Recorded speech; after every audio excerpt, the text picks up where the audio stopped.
Alright everyone, this is Shepard. Going to be doing a little talk today about Monster Hunter Rise and what the endgame looks at exactly this moment.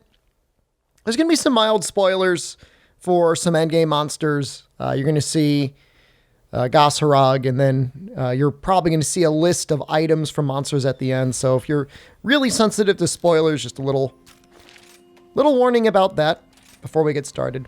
But I thought this is an important thing, interesting thing to talk about now.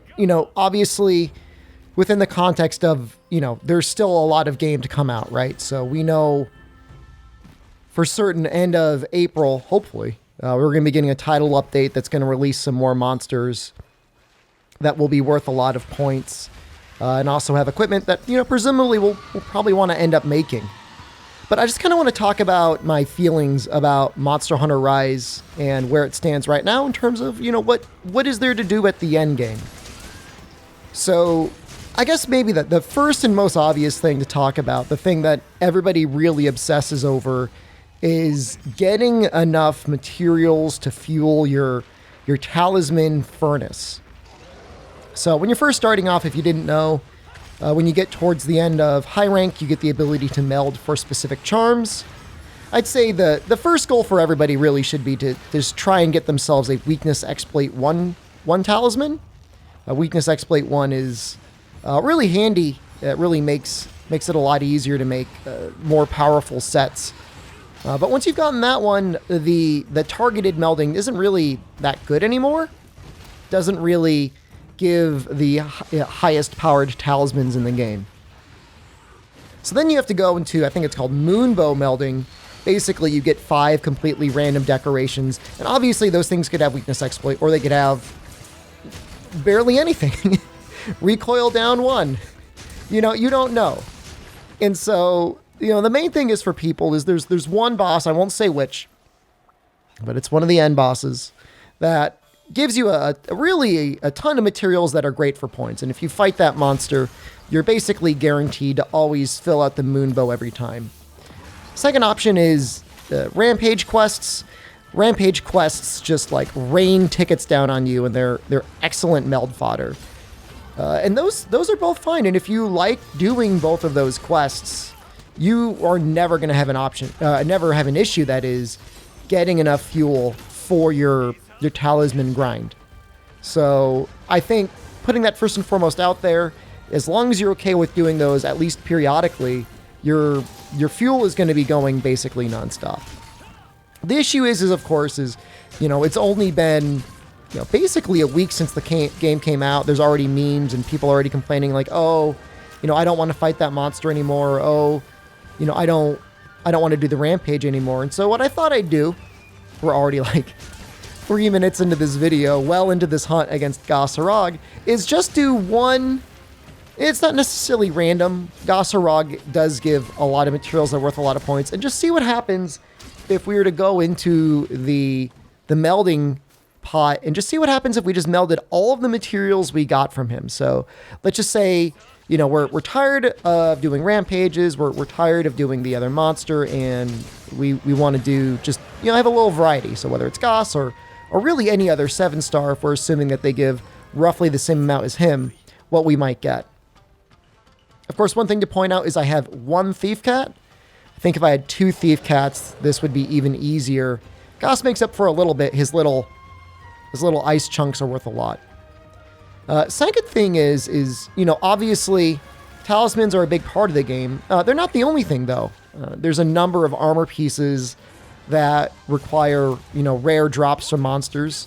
Rare drops in this game seem to be at around 3%, which is kind of like a sweet spot for rare pieces, in that it might take you a long time. It may not take you any time at all, but it certainly feels better than like the 1 or 2% drop rates from Freedom Unite.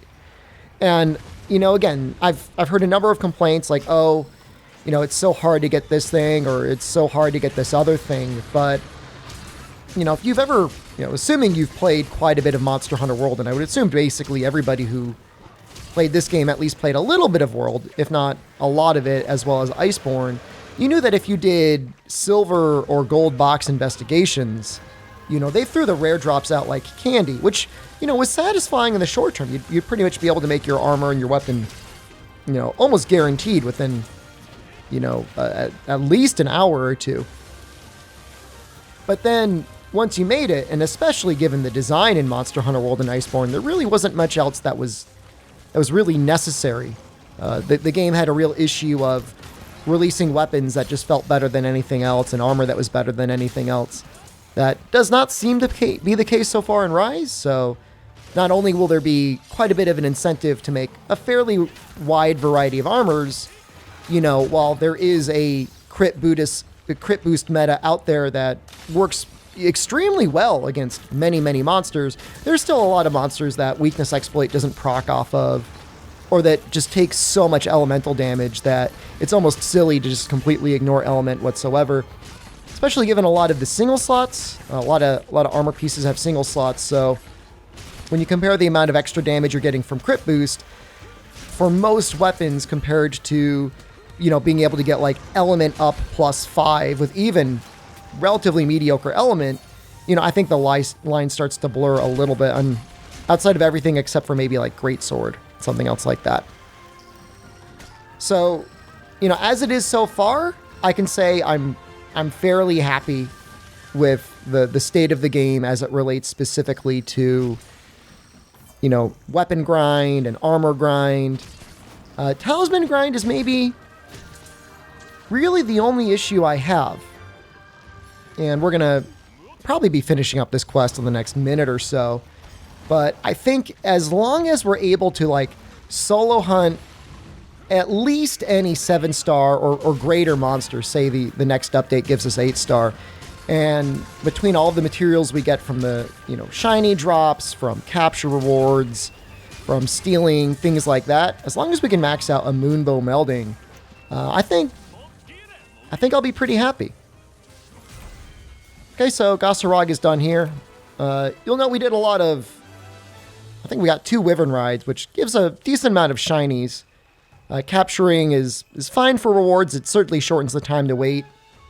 Little note is if you use your wire bug and you press A in the air, if you're in this animation when the timer ends, you skip like the little like goofy hunter staring into the camera phase. So save yourself 5 or 10 seconds in that way if you want.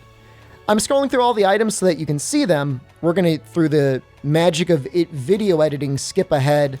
I'm going to throw up on the screen all of the items I got, and then we're going to show where that puts us in terms of total melding points.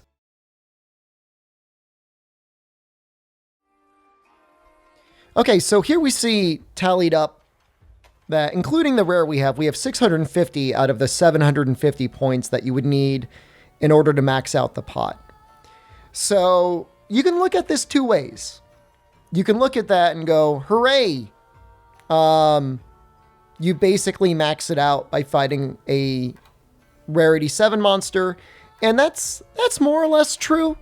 Even if you just took the 580, divided it by the 150, that is very close to 4 talismans on its own. It's not quite there, especially without the rare. You get yourself close to needing to either start pulling heavily from other hunts you've done, pulling from your defender tickets, pulling from the other monster that you want to farm. And so I can't necessarily express major disappointment because it's very close to where it needs to be. If I offered one suggestion, opinion, criticism, complaint, is that if they just simply added, say, 5 points to every material in the game, not only would it make it that much easier to start maxing out on lucky runs against basically any 7-star quest, it might also make it a little bit more attractive to even start farming either 6-star or hell, even 5-star quests that you could clear very quickly. Let's say you were maybe grinding for a rare 4 in order to complete another piece of armor. I don't think it's that bad. I look at this and, the complaint is, oh, sometimes I might have to do a rampage quest when I don't want to, or, I may need to do an endgame boss that I actually kind of genuinely enjoy the fight for. So in that regard, it's not that bad either. It's just a matter of, hopefully, either we're getting a wider variety of monsters that we can fight that will provide more fuel in the end game, or similar to the guiding lands in Monster Hunter Iceborne, maybe we'll see them, give us a little bit more options or, more points to help finish out the melding from. All right, so that's it for now. Like the video. Hey, check me out. Twitch.tv/SDShepherd. I stream every day, and I'd love to see you there. Let me know what you think in the comments down below. How would you fix the situation of endgame talisman grinding? Do you like that there are rare drops now that are as rare as they are in the game without investigations? I'd love to hear from you. All right, until next time, good luck, and have a good hunt.